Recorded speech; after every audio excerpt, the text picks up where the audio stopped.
Yes, we have a Jason. If you could please state your name and your place of residency, and you have 2 minutes.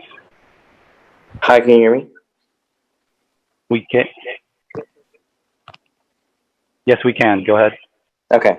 Hi, my name is Jason Rodriguez, and I live off of Broad Street near Roger Williams Park. And I'm a rising senior at the Met High School and the leadership team director at the Providence Student Union. I also wanted to quickly address that we need to make these hearings more accessible to our young people because I even personally had trouble finding out how I could participate and have my voice heard.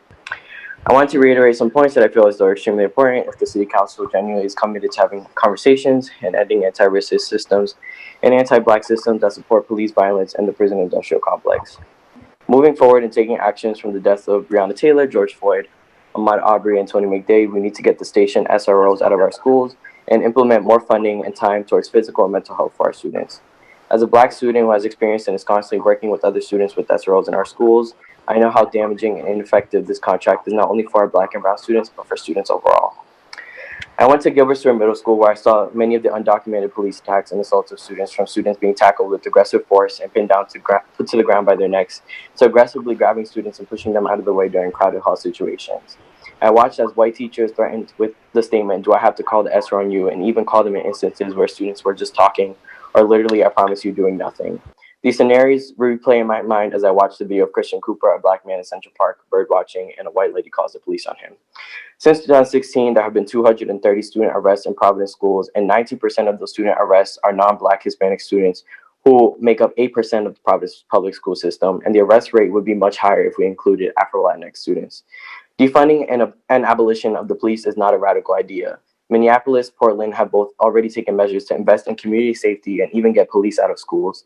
I have been invested in this work since I was a sixth grader with no one to teach me about police abolition. I just knew and felt that people deserve to be talked with, listened to, and worked with to solve issues over arresting and death.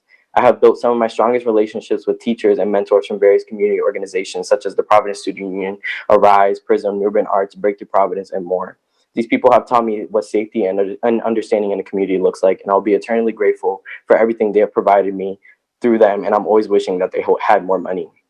Stop investing in retributive justice, the justice system police run under, which supports the school to prison pipeline and the industrial complex, and invest in transformative justice and rehabilitation of historically marginalized and underserved communities. I've seen these systems work and will always stand for the community over cops. I go to a police-free school.